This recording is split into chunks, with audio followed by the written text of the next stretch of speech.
Get ready for Critter Patter. It's coming up next.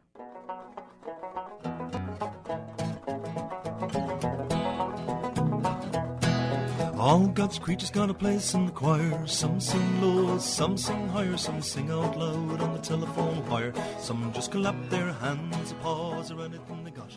Listen to the bass, the one on the bottom where the bullfrog crows. Thanks for tuning in to Critter Patter tonight. I'm Sue Carroll with Bones du Jour Dog Treat Bakery.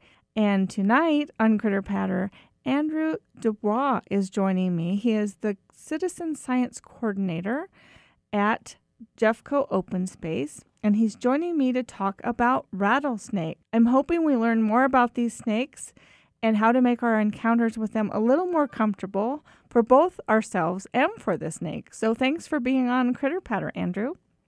Thanks for having me, Sue. Yeah. So tell us a little bit about your background and how you came to love snakes and love educating people about snakes. I've been a naturalist for the vast majority of my life. I've always particularly been interested in wildlife, but as far as professional experience, I've been working with reptiles, both in research settings and in kind of a natural resource land management broader context since about 2011. When I was doing some work in college. And then once I was out, kind of beginning when I was working in Indiana in 2014, I started working more with snakes specifically, and then rattlesnakes more specifically than that, starting in 2016, just because there are a lot of rattlesnakes and rattlesnake encounters out here in Colorado, and it's a frequent topic Yes. that tends to come up. So I had to kind of catch up and get up to speed fairly early on once I moved out here. Yeah. And you're a wildlife biologist by education. Yeah. Yeah. Yeah, by profession. So a lot of what I do is inventory and monitoring of wildlife populations and trying to help inform natural resources management decisions in the context of our agency.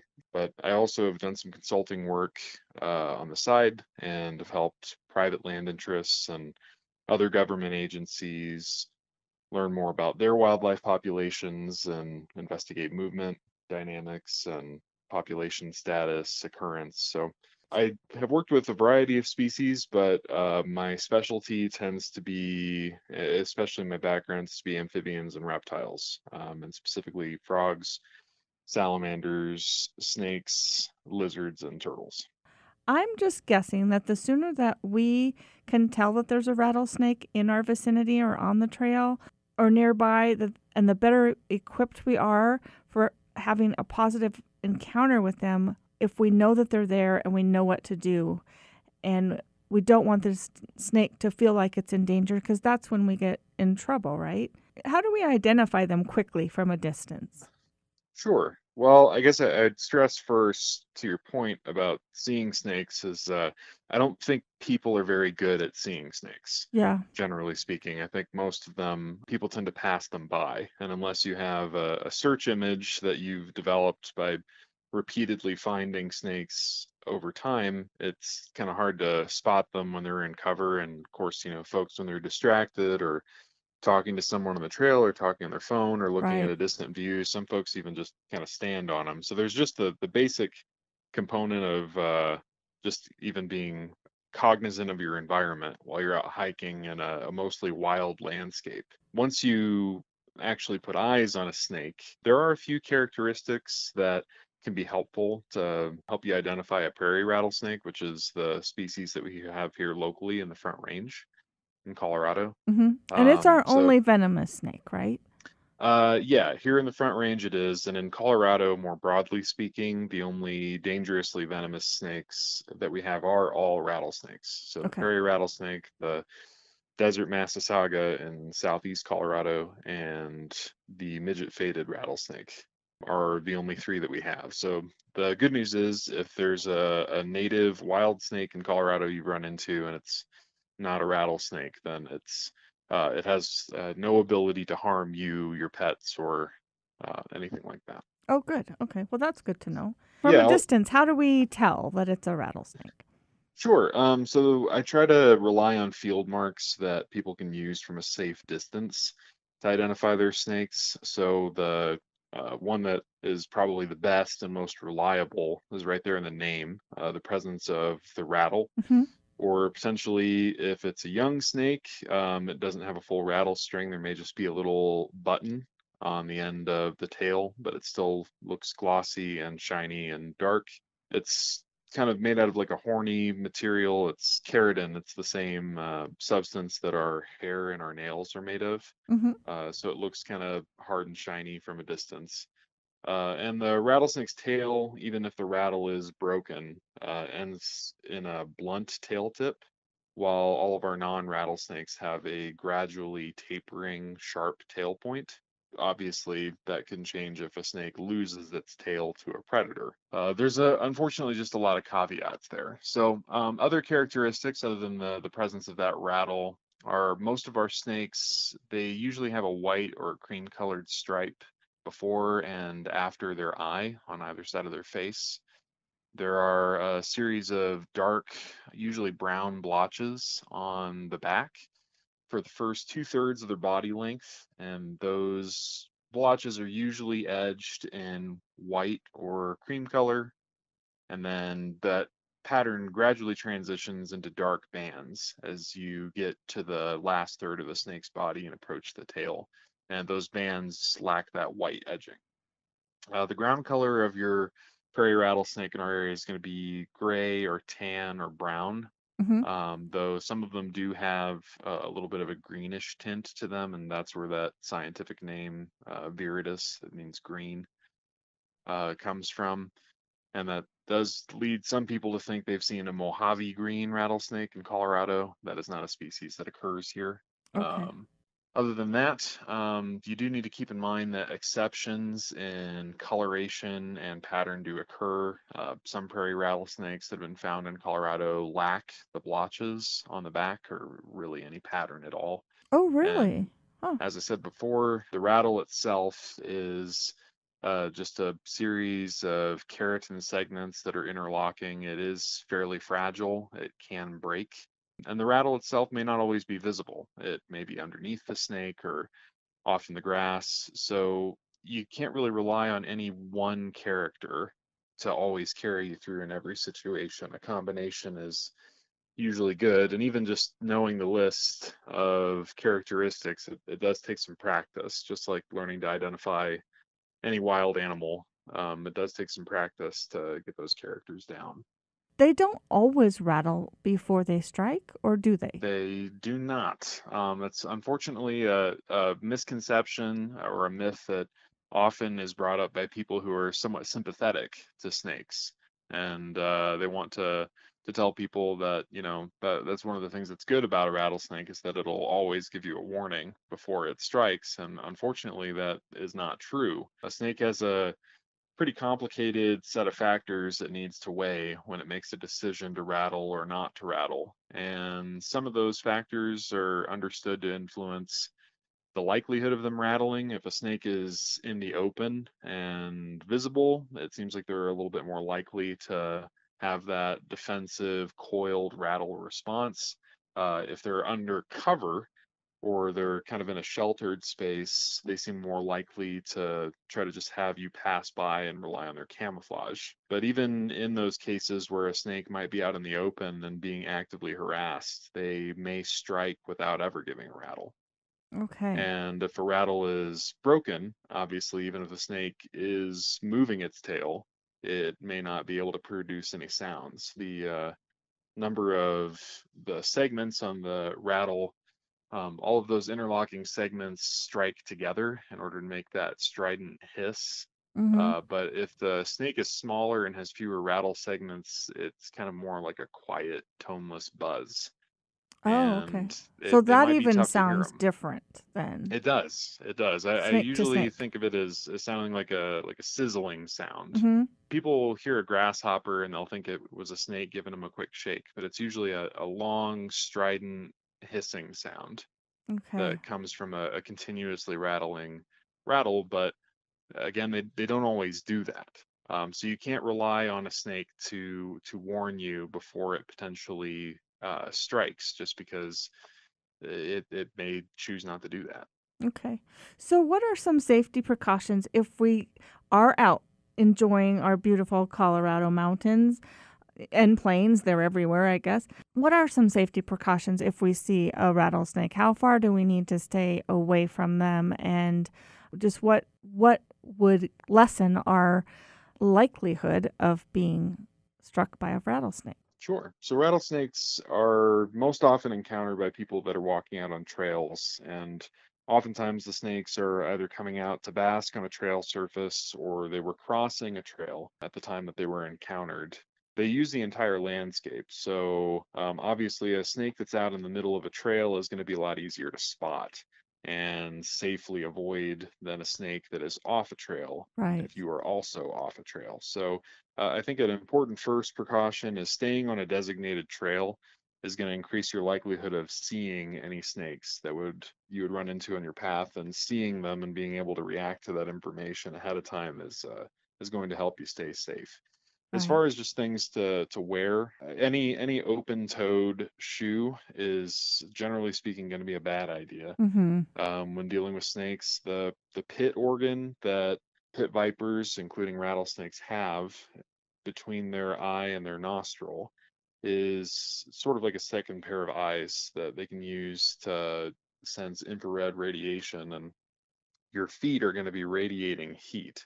And that kind of serves as a target potentially for a snake. Also, it's sort of eye level for them. Even when they're reared up, they tend to strike forward and down as their neck extends. So, having any kind of protective covering that covers your ankle is all the way up to your ankle is going to be a really good first step. So, Like a hiking a boot.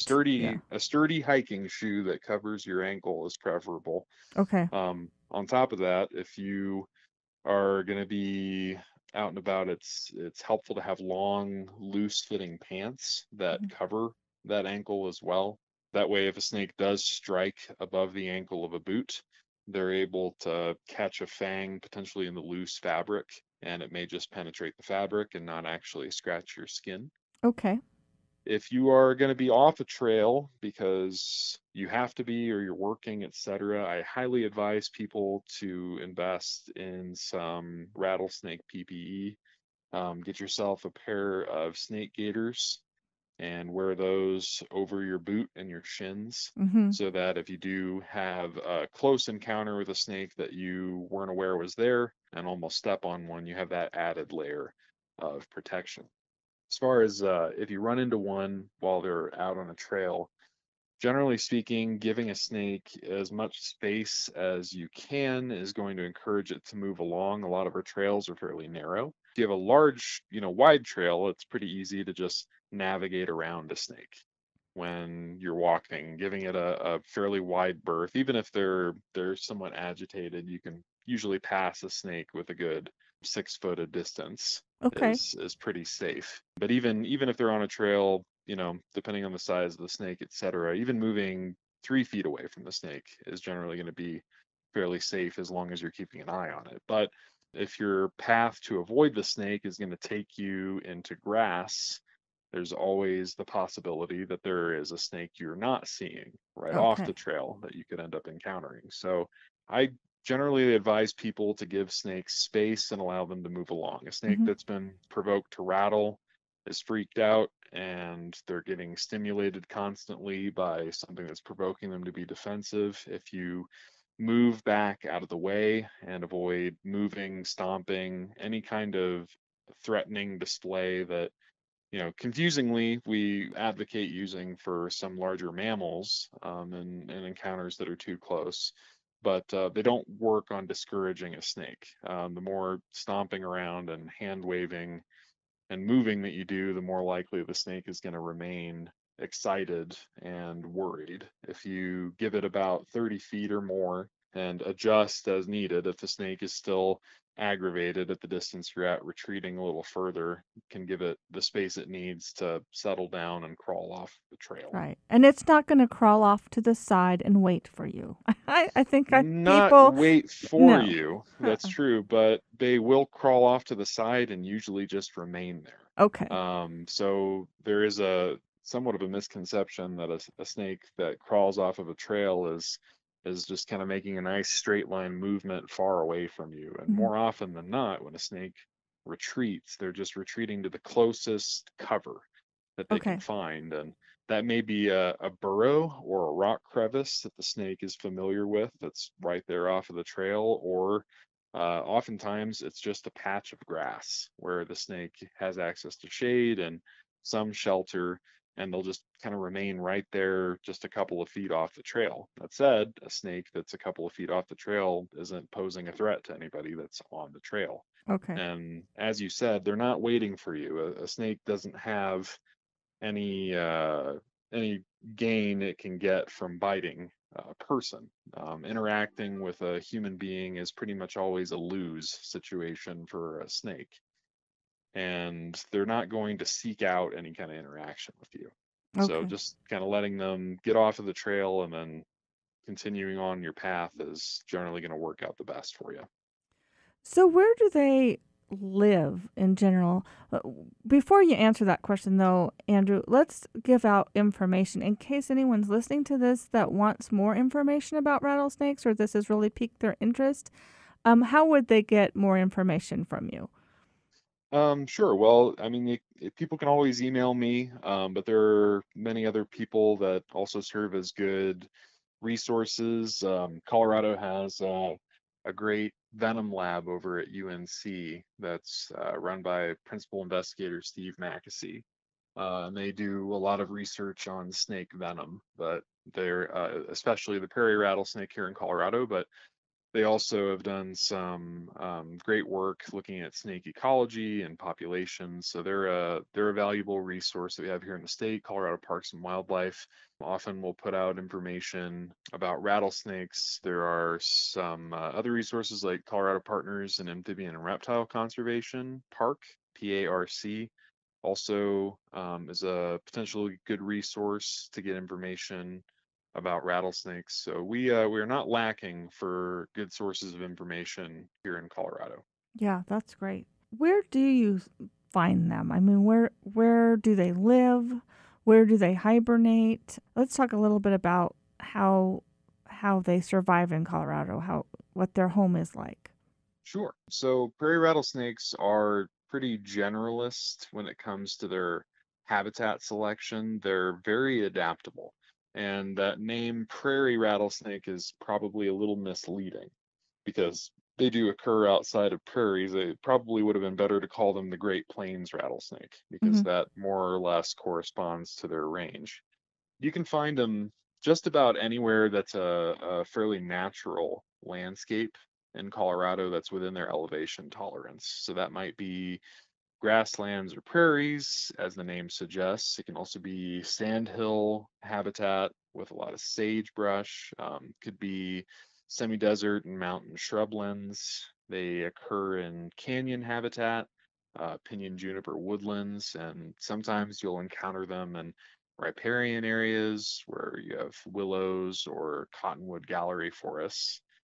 And in some cases, they do show up in montane woodlands at kind of the higher end of their elevation range. As far as areas that they favor within those sites, in areas where they have access to rocks, they seem to like to hang out around rocks, but there are plenty of areas where prairie rattlesnakes occur on a landscape where there's no rock infrastructure at all, and the snakes are able to survive just fine. They tend to avoid areas that stay wet for long periods of time, but they can and do swim when they need to. Wow. Um, Okay. I found them swimming across small streams, or some of them, in order to avoid actually crossing a stream, will just crawl across a beaver dam or Okay. other bridge, Hmm. just because they seem not to really like to be wet, but they will get wet if it's what they need If to they do. need to do. Okay. That's interesting. I didn't know that they could actually swim. So, talk a little bit about the times of year and days that the rattlesnakes are out. Andrew did Jeffco did a great video on snakes, rattlesnakes in general. And one of the things that amazed me was, people think, oh, from spring to through summer they're out, but they can be out quite often in the colder air times of the year if there's a warm day or two, and it seems like we're getting more and more of those where it's like warmer in January or February than we planned. It'll be like 70 degrees for a couple of days. Well, certainly they are active, I would say, outside the range that people often expect them to be, but I wouldn't say it's abnormal. I think one of the myths that people tend to perpetuate is they're out earlier this year, or there's apparently more of them this year, Mhm. and a lot of that I think just has to do with the fact that there is some variation. Largely depends on what the weather is doing in a particular year, at least for prairie rattlesnakes. So just kind of a summary of what the life of a prairie rattlesnake, their schedule, if you will, in our area. They're going to spend winter trying not to freeze to death in a place called a hibernaculum, which is just a place where you go in the winter to not freeze to death, sometimes referred to as a den with reference to rattlesnakes. And really, all it needs to be is an area where they can get below the frost line, in order to avoid dying. So that can be just a burrow in the ground. It can be a rock outcrop or a jumble of rocks. Sometimes, if you have like an old mine or something like that, those occasionally serve the same purpose. As the weather warms in the springtime, they start to appear more frequently outside their hibernaculum. So they'll come out and they'll bask on a sunny day and warm themselves up. But at night, as it gets cold, they usually go right back down into their hibernaculum. And they don't usually leave until a little later on in the spring to actually get out to their foraging range. So that could be, more like April or May, Okay. depending on the year and what elevation and the surrounding habitat. That's generally when they're going to actually start moving around the landscape to get out and start hunting. And that tends to be where people see them, and when people start seeing them again. It seems like in our area, it can be first week of April, or it might be as late as, the first week of May, depending on the particular year, where suddenly we get a ton of reports of snakes out on trails all of a sudden. And it's because they're just all kind of taking off. Some sites that we've monitored have showed that some will leave earlier, individuals will leave earlier, and others will hang around a little longer at their hibernaculum. And as far as I know, there isn't really a good concentrated window where, yes, all of the snakes will have left by now, or Right. they're waiting until now. It just depends on the weather. Anytime the weather is going to be really volatile, you're going to have freezes coming up in the spring, etc. Snow events. The snakes that's going to depress their activity. They're not going to make as many moves. But if you have a nice period of mild weather and favorable conditions, they're happy to move out. So once they've emerged, they are going to migrate to their foraging range, and they pretty much spend the rest of the active season trying to catch food. And as an ambush predator, that means that they are sniffing around looking for a place where there's a bunch of rodents. And once they find it, they just try a couple of different areas to just sit still and wait for hours and hours for one of those rodents to make the mistake of walking about 3 inches in front of the snake's face. So that's one of the benefits to having rattlesnakes is they help control our rodent population. That does tend to be the main portion of the diet of the adult snakes. They're mostly going to be, I mean, other small mammals are also included in the diet. An especially large rattlesnake could eat a prairie dog, can eat cottontails, but small mammals make up the lion's share of the diet. But they are opportunists, so they'll also take lizards, they'll take birds, even young rattlesnakes will eat grasshoppers and things like that. Hmm. So they're rarely going to turn down an opportunity to eat something that's easy to catch, but they are pretty much designed and specialized to eat warm-blooded prey items. And in their case, this species, their prey tends to mostly focus on small mammals. Continuing on with the activity in the spring, snakes are going to tend to be a little bit more active in the day and the early evening because the temperatures are mild and the nights are going to be cool, and snakes are going to try to. I generally tell people, when they ask when do snakes like to be out, if you enjoy what the weather is doing outside, the snakes probably do too. So early spring and fall, a little bit more daytime active and early evening active, but during the summer months, such as right now and on through August, rattlesnakes are going to generally shift most of their activity to be nocturnal. You can see them outside of that window occasionally. They'll bask in the early morning, or sometimes they'll be active in the heat of the day, especially if they're trying to move somewhere. Mm-hmm. But most of them are going to be concentrating their activity to the nighttime. People tend to have less reports of rattlesnakes in the summer if they're hiking out during the day. But then by the fall, they kind of switch back to that more crepuscular daytime and then early evening schedule. In mid-September, some of these snakes have filled up their bellies, done whatever reproductive activity they were going to do that year, and they all start heading back toward their hibernacula. And some of them will arrive back at the hibernaculum and hang out as early as September. Others will take a longer time to return and may wait till continuous cold weather comes on in maybe October or November. And even in October or November, as you alluded to earlier, it's not unusual to see a prairie rattlesnake basking outside a hibernaculum if the weather is mild in November, and in some cases even in December. Mm-hmm. And you can even see them if it's a nice, mild, sunny day, even if there's snow on the ground. They could be sitting outside of where they're spending the winter, just trying to soak up a little bit of sunshine. I don't blame them. I like that in the winter too, a little sunshine. So, well, this is so fascinating. I love talking about snakes. I know a lot of people are afraid of them, but they really are beneficial to us, and we just need to understand them a bit more so that we can stay out of their way. There's a wonderful video out that Andrew was part of. Can you give the link to that video for me? Yeah, so you can head over to on YouTube, you can go to the Jeffco Open Space YouTube channel. Okay. Where we have a variety of videos, but the video we did on rattlesnakes that you've been referring to is up there. We also shared that on our Facebook page. We're on Facebook as Jeffco Open Space as well. We'll also share things on our Twitter platform. Okay. So if you find us on Jeffco Open Space on there as well, yes, you can check that out. And there's also a great video that one of your colleagues did about the myth that rattlesnakes will chase you. And that was a very interesting video as well.